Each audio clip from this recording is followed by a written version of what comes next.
Siqhuthe manikiniki eFNB Stadium ngelisontfo uma iKaizer Chiefs yemukela iMamelodi Sundowns lebomphetha beDStv Premiership.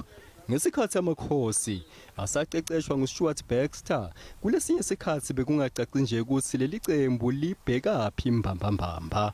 Unele kukhonjwa indlela leta ngayo, ahlazwane naDilon Shepherd bathatha Tindzaba njengoba benda ke nanyakenye ngasekupheleni kwesizini.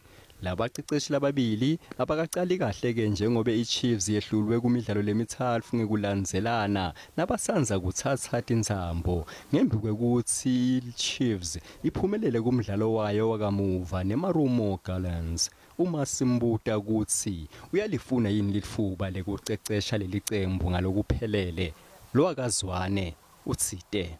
There's no way I can say no, I don't want to take the position. I've been part and parcel of the team. I'm actually part of the finisher now.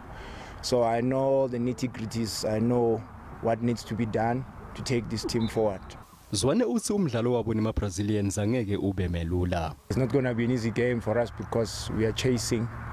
We want to get maximum points and there'll be, more on a relaxed mode in a way.